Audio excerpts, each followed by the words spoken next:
paz seja com todos, amém? Graças a Deus. É sempre motivo de grande alegria estarmos reunidos na casa do Senhor para louvar, exaltar, glorificar ao nosso Deus, Criador de todas as coisas, buscar a unção do Espírito Santo em nossa vida e declarar Jesus Cristo como nosso único e suficiente Salvador. Amém. Se você tem a sua Bíblia, você pode abrir o livro de Êxodo, capítulo 12, versículo 37. Êxodo 12, 37. Falar segundo livro da Bíblia, amados. Gênesis, Êxodo. A palavra Êxodo significa passagem e conta o período em que o povo de Deus peregrinou pelo deserto, fazendo uma passagem. Nós vamos falar um pouquinho dela hoje. Amém? Graças a Deus. A palavra do Senhor nos fala. Partiram os filhos de Israel de Ramsés para Sucote, cerca de 600.000 a pé, somente de homens, sem contar mulheres e crianças. Subiu também com eles uma grande mistura de gente, ovelhas, gado, muitíssimos animais. Cozeram bolos ázimos da massa que levaram do Egito. A massa não se tinha levedado, porque foram lançados fora do Egito e não tiveram tempo de preparar provisões para o caminho. Ora, o tempo que os filhos de Israel habitavam no Egito foi de 430 anos. Passados os 430 anos, neste mesmo dia, todos os exércitos do Senhor saíram da terra do Egito. Ainda esta noite se observará ao Senhor, porque nela os tirou da terra do Egito. Esta é a noite do Senhor, que devem guardar todos os filhos de Israel das suas gerações. Amém. Só essa parte. Vamos meditar. Ó glorioso Deus, Pai todo-poderoso de bondade infinita, em nome de Jesus Cristo, Senhor, nós entramos diante de Ti em oração. Estamos aqui para Te louvar, porque Tu és o Criador de todas as coisas, Pai. Tu és aquele que faz e acontece, porque Tu és Deus. Temos entregado a nossa vida nas Tuas mãos, Senhor. Temos buscado a unção do Teu Espírito Santo a cada dia. E temos declarado Jesus Cristo como nosso Senhor e nosso Salvador. Reconhecemos e declaramos isso, Pai. Ó Deus, em nome de Jesus Cristo, faça-se presente nesse culto nessa noite, Pai. E em nome de Jesus, Senhor, repreenda toda a surdez espiritual, toda cegueira espiritual, Senhor, toda ignorância espiritual, toda dureza de coração, Pai. Deus, repreenda todo espírito de perturbação que tenta desviar a atenção do Teu povo, da Tua palavra, meu Deus. Fale conosco, Deus. Fale conosco através da Tua palavra, fale conosco através do Teu Espírito, mas fale conosco, Pai, porque nós carecemos de ouvir a Tua voz, de sentir o toque do Teu Espírito, Senhor. Nós precisamos, ó Deus, da presença do Teu Espírito Santo em nossa vida. Por isso, Deus, lance sobre nós o Teu perdão incondicional, ó Pai. Lance sobre nós, Senhor, o livramento e a libertação, Pai. Liberta-nos, ó Deus, a cada dia de tudo aquilo que possa estar nos desviando da Tua presença. Tire as pedras de tropeço do nosso caminho, ó Deus, em nome de Jesus Cristo, Pai. E nos ensine a cada dia, Deus, a Te louvar, a Te exaltar, a Te glorificar, a bendizer o Teu santo nome, porque Tu és santo, santo, santo, e santo é o Teu nome, Pai. Ó Deus, usa-me, Senhor, esse humilde servo como instrumento nas mãos do Teu Espírito, para que a Tua palavra seja dita, e que o culto, meu Deus, seja feito e direcionado segundo a vontade do Teu Espírito Santo, em nome de Jesus Cristo. Amém. Graças a Deus. Vamos sentar, Pai de Deus.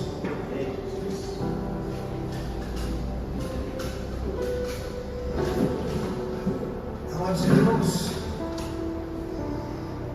eu fiquei um pouco entristecido recebi agora à tarde, uma notícia que eu recebi.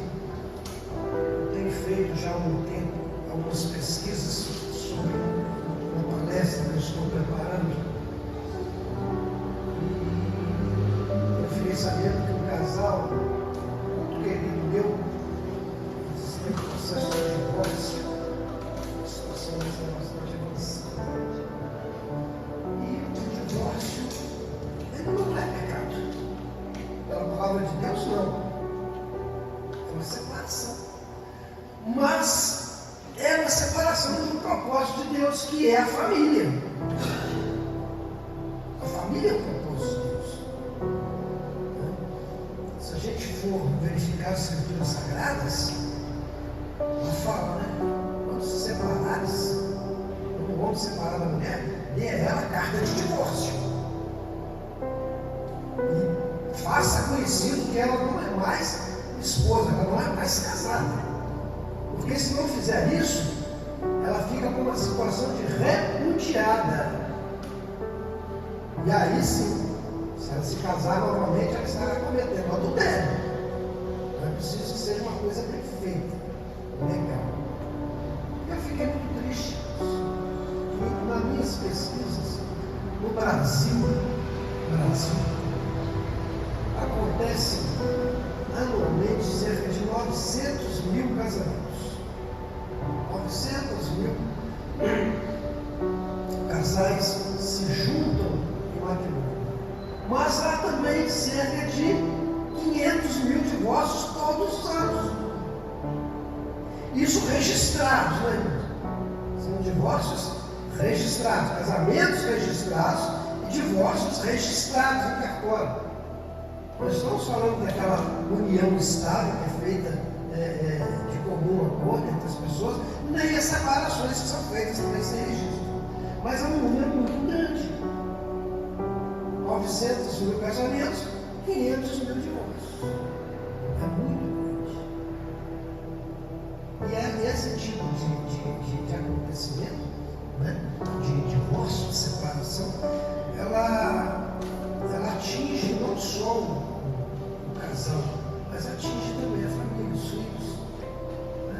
Uma série de problemas que surgem envolvidos, principalmente sobre filhos pequenos. Isso me deixa um pouco entristecido. Mas é a vida. É a vida. A gente luta para isso, ora, pede, gente, chora aos pés do Senhor para que isso não aconteça. Mas às vezes acontece. Como muitas vezes acontece. Mas o assunto que nós vamos comentar um pouco de hoje está no livro de Êxodo, o segundo livro da Bíblia, Gênesis e Êxodo. Gênesis, né, fala da criação, de como as coisas foram criadas, e Êxodo fala da saída do pessoal. A palavra Êxodo fala que é saída. Vai contar a história do povo hebreu quando eles saíram do cativeiro que eles estavam na Babilônia. E é aqui, amados, que se institui a Páscoa. Essa Páscoa que a gente vive, que todos os anos acontece, foi monetariamente, comercialmente mudada, né? Hoje, quando a gente fala de Páscoa, geralmente as pessoas já pensam logo no chocolate, no ovo de Páscoa, no coelhinho da Páscoa, ganhar presente, ganhar amor, tudo isso. Mas a Páscoa, ela foi criada por Deus. E ela foi nesse momento em que o pessoal estava gemendo e chorando, pedindo a Deus pela libertação. E Deus chamou Moisés e falou: Moisés, vai lá, conversa com o faraó, fala com ele que eu quero que ele liberte o povo. Liberte o povo. O povo está aprisionado há mais de 400 anos, sendo escravo. E o faraó ficou com o seu coração endurecido, gostou, porque ele tinha, né? Como está registrado aqui, nós temos cerca de 600 mil adultos, homens adultos, trabalhando de graça. Sem contar as mulheres que trabalhavam e as crianças. Ele perdeu uma quantidade muito grande de mão de obra.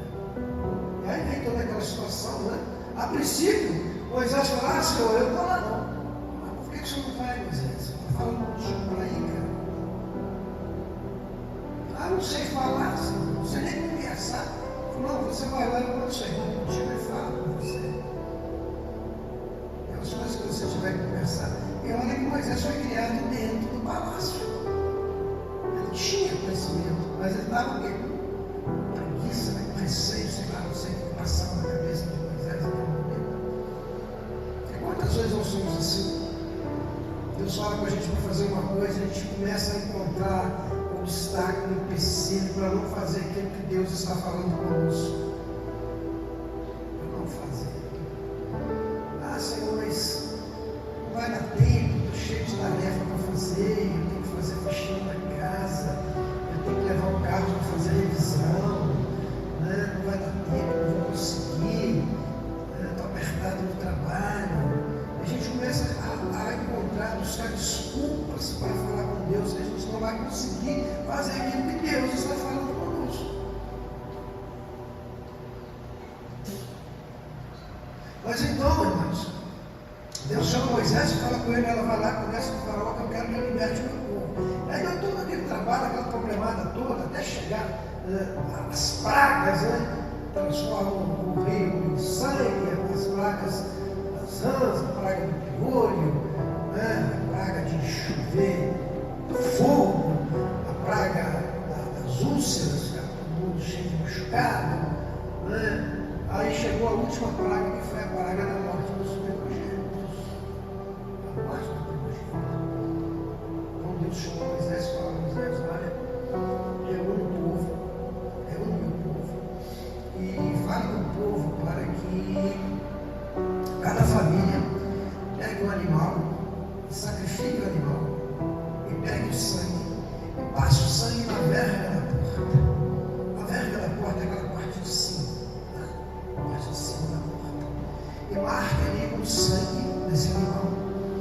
Porque quando o meu anjo, o anjo que eu enviarei, o anjo da morte, passar e ele vir que a porta da casa, que a verga da porta da casa está marcada com sangue, ele não matará o primogênito. Mas se não tiver a marca, ele matará o primogênito, o filho e de todo o animal. Mas Deus ainda fala isso, né? Se a família for pequena, junte duas famílias, para que não haja desperdício de alimento. Veja com o cuidado de Deus, né? Deus nos ensina a ser até controlado, né? Se você tem uma família pequena, para que você vai matar um animal muito grande e desperdiçar comida? Junte duas famílias, se reúnam dentro de casa, faça um alimento. Um detalhe importante que Deus fala, né? Essa carne deverá ser cozida ao fogo, tipo um churrasco. E Deus manda que eles comam junto com essa carne assada pães asmos. O que é o pão asmo? É o pão que não levou fermento. Amassou o trigo e deixou ele levedar naturalmente, não se colocou fermento. E também comer esse pão com ervas amargas, para que essas ervas amargas simbolizassem, lembrassem o povo do tempo da escravidão, a amargura da escravidão. Isso é o mandamento de Deus. E assim aconteceu. Assim aconteceu. O povo fez, se reuniu, matou o cordeiro, o animal, marcou a verga da porta, né? E naquela noite, o anjo da morte passou, matou todos os primogênitos dos filhos e também dos animais. E quando foi pela manhã, houve todo aquele pânico, né? Aquele pranto, grito de dor, gemido e choro pela morte das crianças, e até o filho do faraó morreu. E aí quando o faraó libera o povo, fala: olha, Moisés, pega o teu povo, some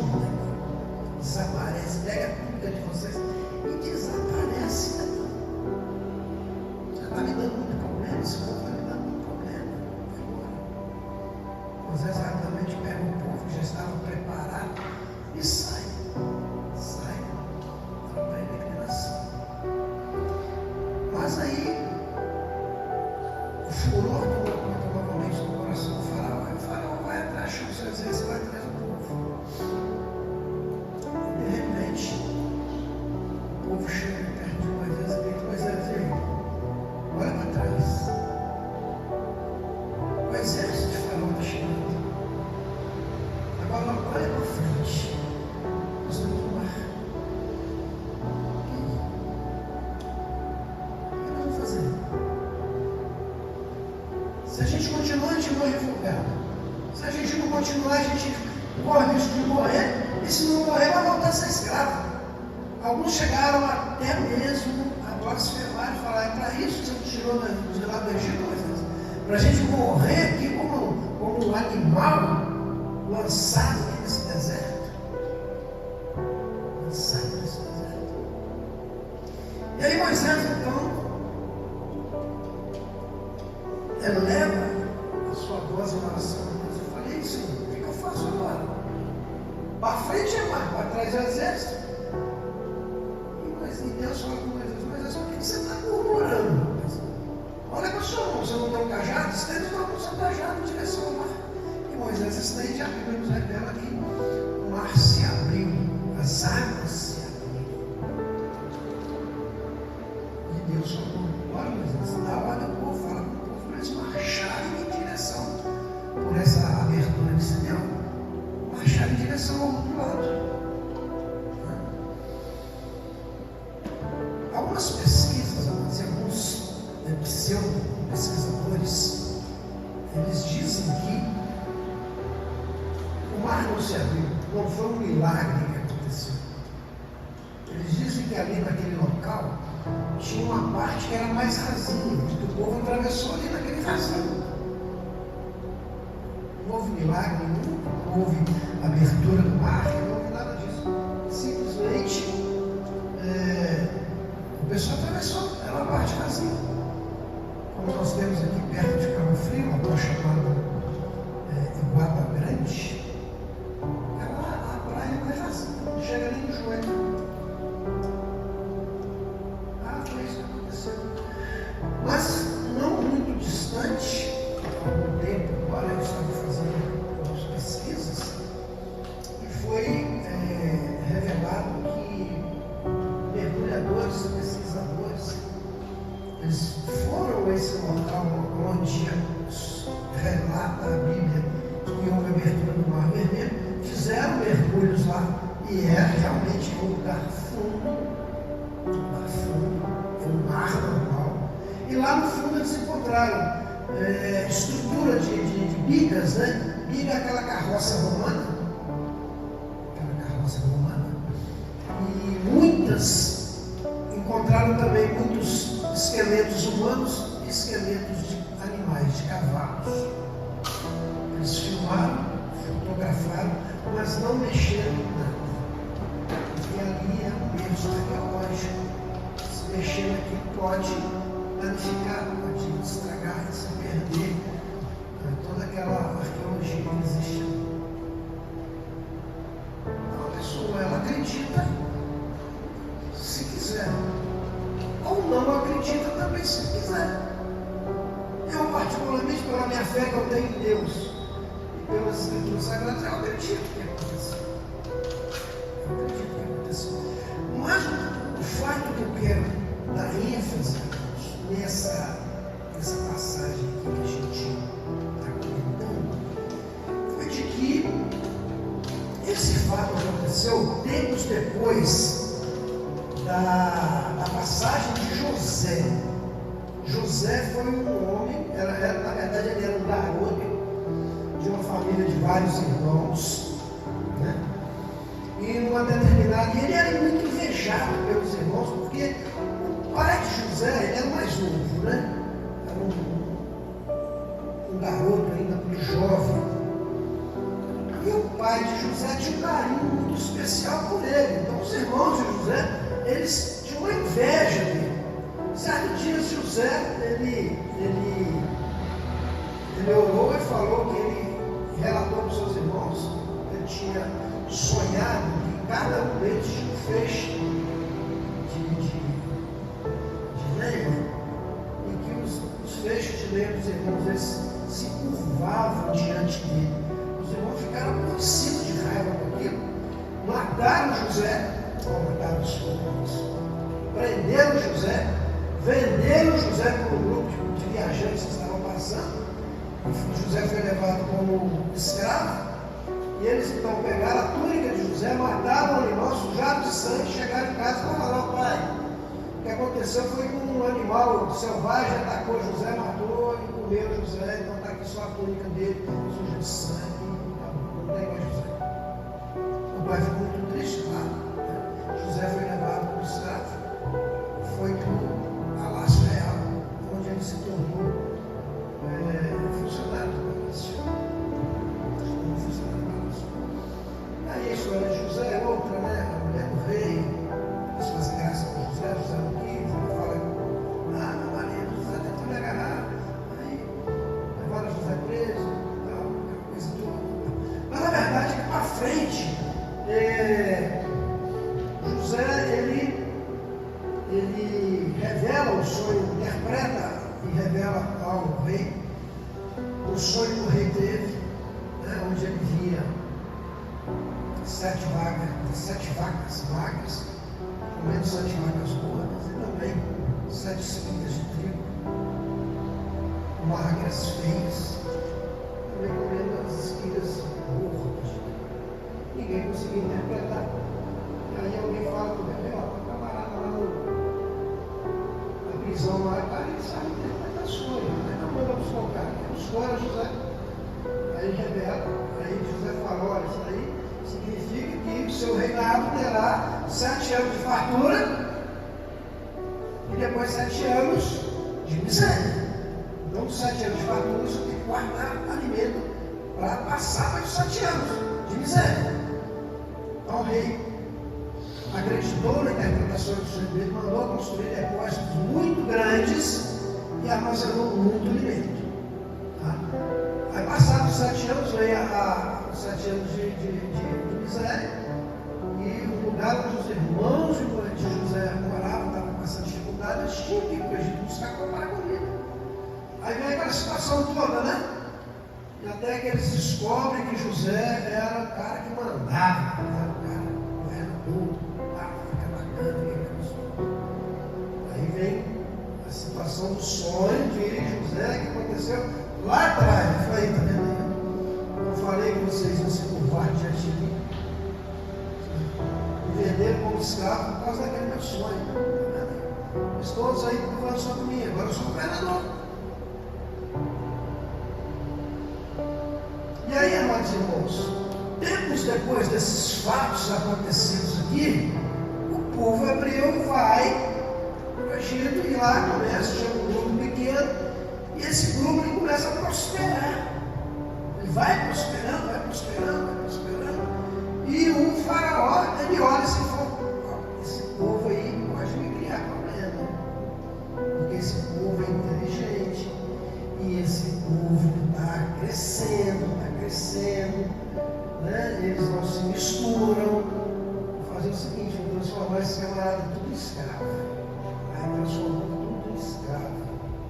E aquele povo, os hebreus, e esse termo hebreu vem lá da época de Abraão. Você vê na Bíblia, você vai ver um lugar chamado, uma cidade chamada, um lugarejo chamado Ur, lá dos lados da Palestina, né? E é de lá que esse povo vem, os hebreus.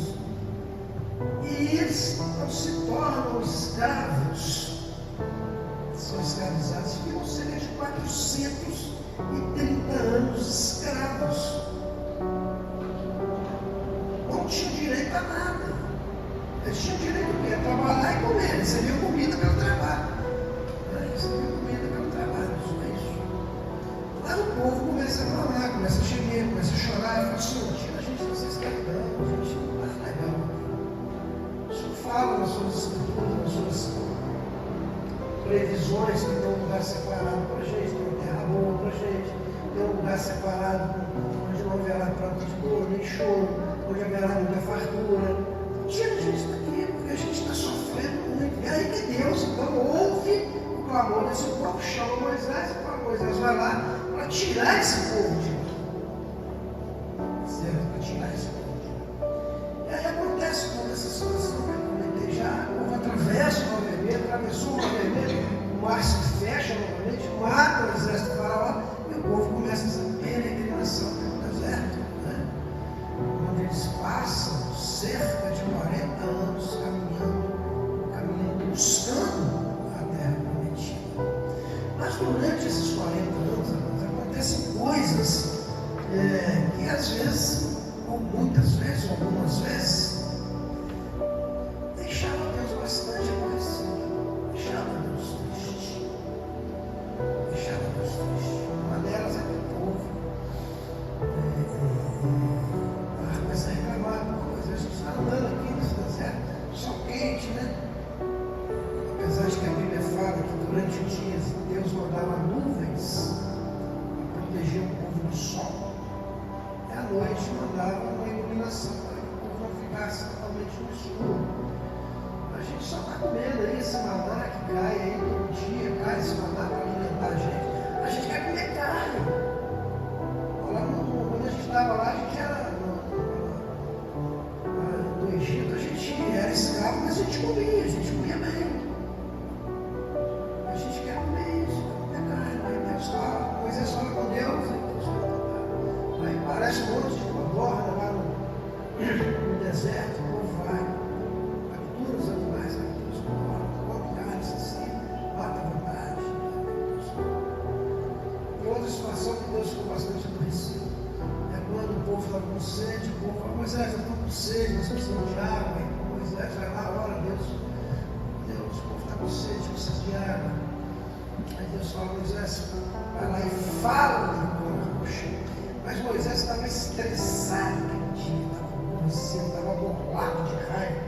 Moisés chega perto da rocha, pega o cajado dele, bate na rocha. Saiu água, saiu. Matou a sede do povo, matou. Mas foi isso que Deus mandou Moisés fazer? Não. Deus não mandou Moisés bater no cajado na rocha. Deus mandou Moisés falar com a rocha. E lá na frente, Deus chama Moisés e fala: Moisés, chega aí, cara. Aí Moisés chega e fala: está vendo lá embaixo? Poço? Que lugar é aquele? A terra prometida. A terra que eu te prometi.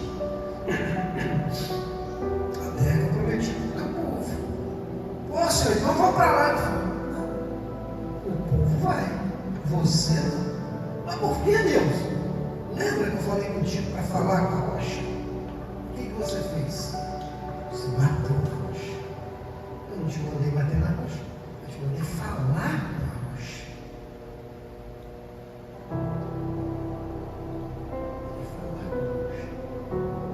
Quantas vezes Deus manda a gente fazer uma coisa, a gente não faz aquilo que Deus mandou? A gente faz aquilo que eu quero fazer, não o que Deus mandou fazer. Aí depois lá na frente a gente começa a cobrar de Deus.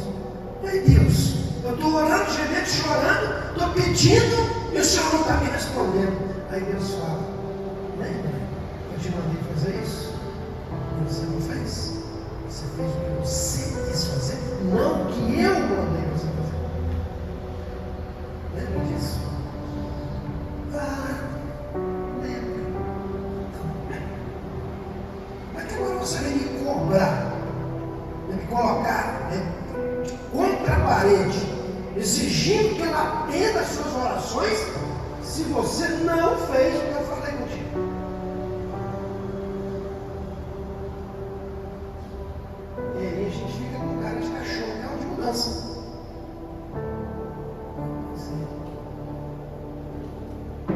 Mas ainda assim, meus amados irmãos, povo de Deus, quando chega nesse momento,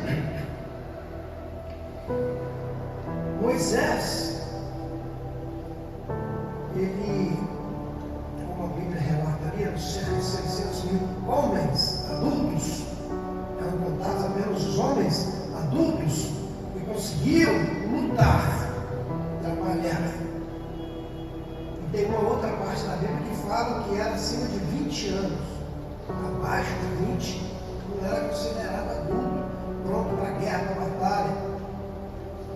Lembra que lá na história de Davi, os irmãos de Davi foram para a guerra, mas Davi não foi. Porque Davi tinha cerca de 16 anos. Por isso que ele não foi para a guerra. No exército. No caso, os irmãos foram, mas ele não. E juntando tudo isso aí, gente, estava muita gente. Aí começou lá os problemas, né? Foi daí que surge o quê? Moisés chama o povo e ele manda separar as tribos. É onde faz o quê? As 12 tribos. Ó, fulano de tal, você vai ficar com a sua tribo, vai gerenciar, vai administrar essa tribo, né? Para que haja condições a gente ter um convívio melhor, sem briga, sem discussão, sem problemas. Ok? Ok. Moisés chama um de cada tribo, 12, manda o povo, fala com eles, está vendo aquela região lá? Sim, vocês vão para lá, vocês vão se infiltrar no meio do povo e vocês vão ver como é que é a cidade, vão ver como que é a cidade. Pega a informação, se a terra é boa, se a terra não é boa, se o povo é bom, se o povo não é bom. Nós vamos ficar lá cerca de 40 dias. 40 dias depois os homens voltaram. E aí Moisés falou, e aí, como é que é lá? Dos 12 que foram, 10 falaram, Moisés, não vão para lá não. Lá não tem nada de bom. Nada. Nós vamos morrer lá, fazer a gente virar escravos aqui.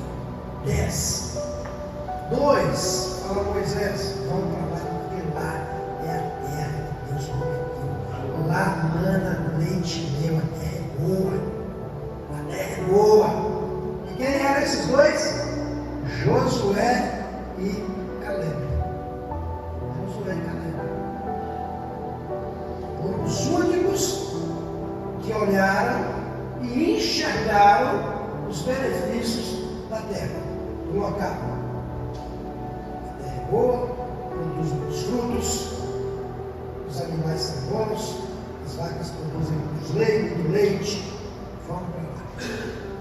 Deus aí faz o quê? Recolhe Moisés e chama Caleb, chama Josué e fala, Josué, vou te colocar no lugar de Moisés.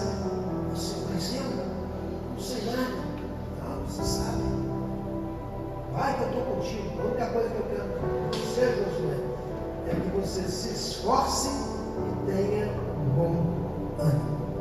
Está lá no livro de Josué, capítulo 1, 5, 6, alguma coisa assim. Fala, Josué, esforça-te e tenha bom ânimo, que eu sou contigo.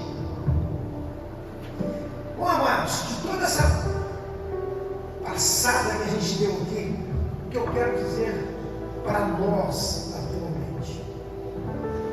Hoje, amados irmãos, nós vivemos um mundo extremamente mau, um mundo difícil, um mundo que muitas vezes a gente se sente prisioneiro dele, porque a cada dia que passa estão querendo sufocar o nosso direito à fé, o nosso direito a expressar a nossa fé, o nosso direito de falar, eu sou de Jesus Cristo. A cada dia que passa, o povo vai nos sufocando, nos oprimindo,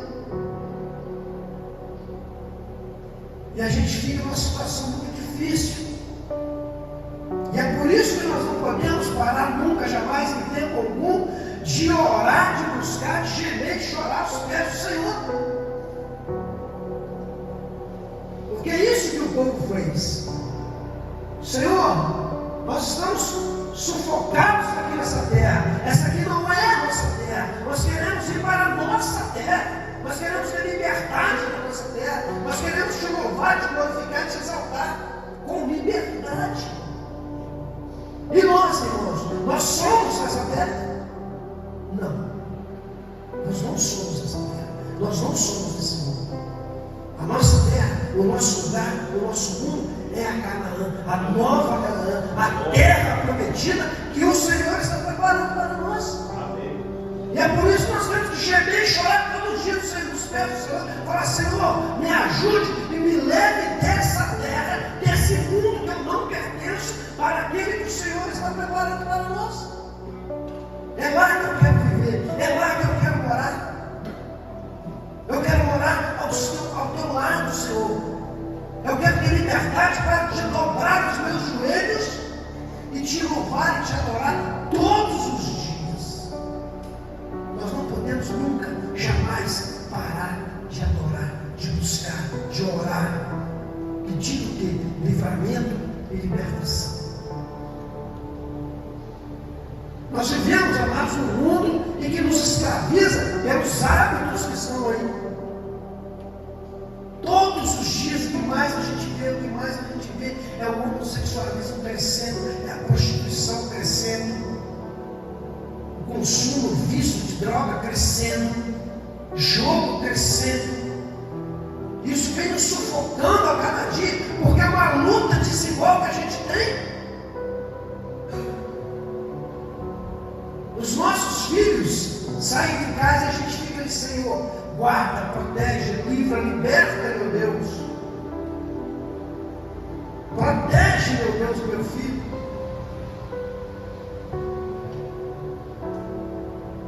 E a gente geme e chora aos pés do Senhor por livramento, por libertação.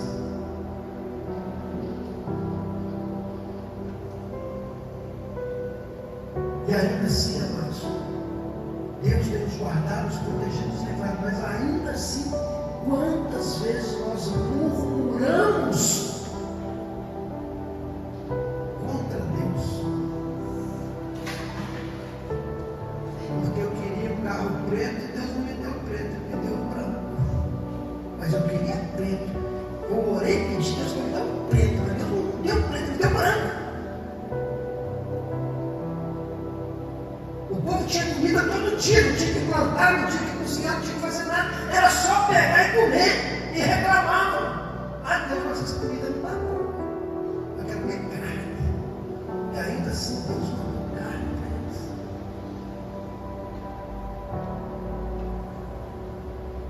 Veja, mas como é que nós, seres humanos, somos ingratos com Deus?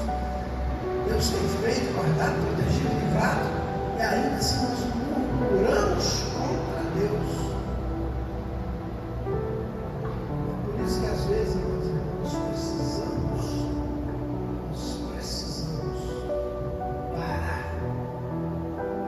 Uma coisa que eu sempre falo, as oportunidades que eu tenho, de vez em quando, entre no banheiro de sua casa, porque geralmente todo banheiro tem um espelho. Todo banheiro sempre tem um espelho. Feche, tranque a porta. Olhe no espelho. E quando você olhar no espelho, o que você vai ver? Você vai ver o reflexo do seu Deus. Olhe dentro dos olhos. Olhe dentro dos seus olhos. E pergunte: eu tenho sido fiel aos mandamentos do Senhor? Ou eu tenho murmurado mais do que buscado e agradecido? Porque murmurar é mais fácil do que buscar e agradecer. Murmurar é mais fácil. E muitas vezes a murmuração, meus amados irmãos, a murmuração, ela bloqueia, ela impede que a bênção chegue na nossa vida. Muitas vezes a murmuração, ela se torna uma pedra de tropeço no alavancar da vida da pessoa. Porque o tempo de Deus não é o nosso tempo. O tempo de Deus é o tempo de Deus. Aqui uns dias eu parei, espero contar um episódio para os irmãos. O meu tempo é o meu tempo. Eu tentei fazer as coisas no meu tempo. E não realizou. Porque o meu tempo não é o tempo de Deus. Eu preciso de mais alguns dias. Na próxima oportunidade,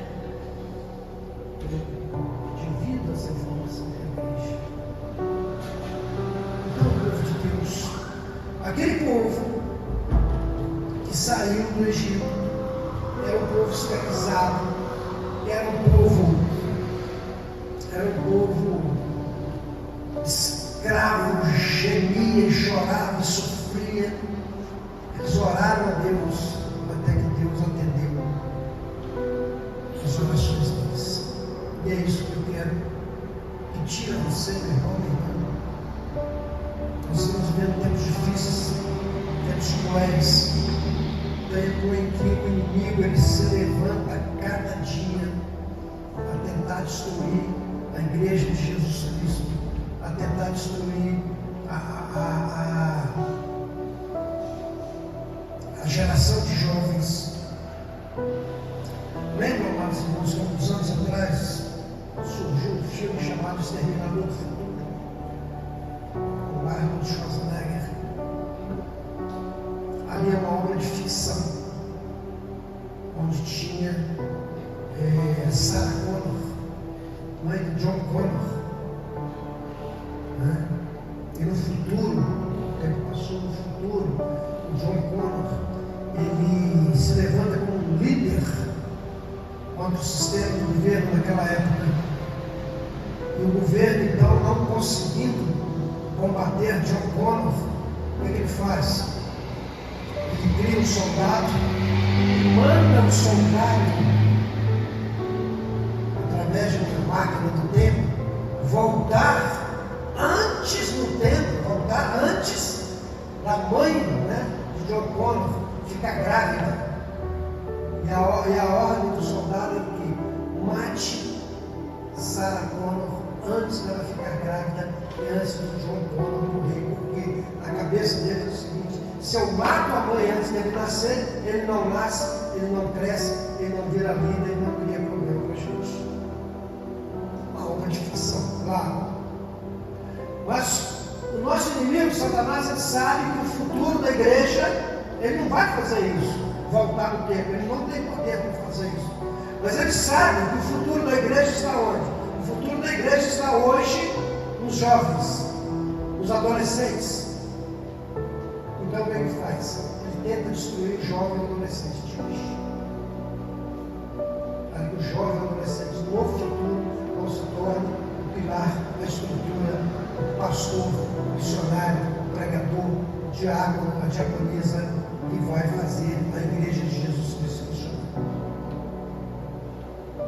Essa é a ideia do inimigo: destruir o jovem, o adolescente, a criança de hoje, através de droga, prostituição, homossexualismo.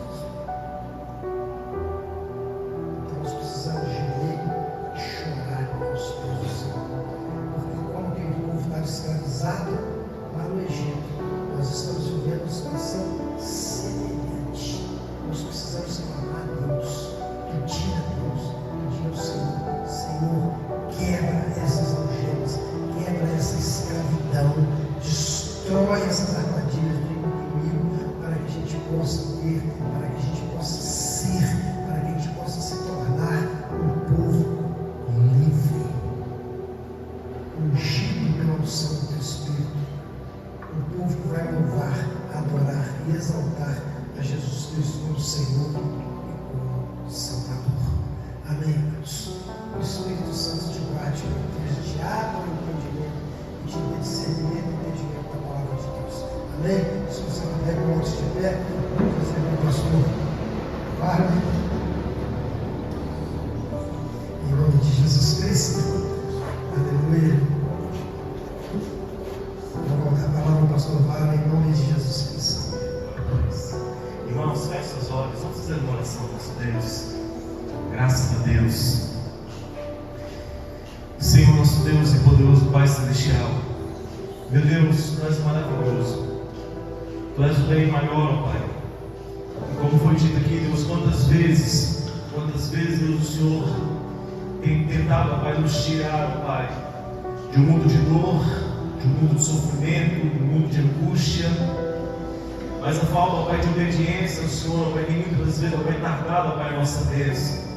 As murmurações, as reclamações, Muitas vezes, ó Pai, faz, meu Deus, com que aquela caminhada que deveria ter durado 40 dias, meu Deus, durou 40 anos. E quantas vezes, meu Deus, as nossas comemorações têm tardado, meu Deus, tanto as nossas bênçãos e tanto as nossas conquistas e também os nossos milagres. Que hoje, meu Deus, essa palavra, meu Deus, ela possa, Pai, nos ensinar, ó Pai, que nós precisamos cada vez mais nos firmar no Senhor. Que cada vez mais, meu Deus, a tua igreja, Deus, precisa, ó Pai, estar firme diante do Senhor. E que mais nos importa, Pai, obedecer ao Senhor do que obedecer aos homens. E que mais nos importa, Pai, agradar ao Senhor do que agradarmos este mundo. Que no nome de Jesus, ó Pai, o Senhor, ó Pai, nos ajude, ó Pai, a sempre fazermos a Tua vontade. Bendito o teu servo aqui, meu Deus, Satanás. Ele tem tentado, ó Pai, muitas vezes, ó Pai, agir, ó Pai, em tantas pessoas, para que lá no futuro elas estejam longe do Senhor. Mas que hoje, meu Deus, nós possamos, ó Pai, endireitar os nossos caminhos, e que hoje nós possamos nos firmar diante de Ti, que possamos hoje ouvir a Tua voz. Pai, que amanhã, Deus, outras pessoas, elas serão alcançadas, Deus, pelo nosso testemunho, pela nossa perseverança, pela nossa oração. Em nome de Jesus, nós te pedimos, amado Deus, que assim seja, amém, e graças a Deus. Amém? Irmãos, aplauda o Senhor neste momento mais uma vez.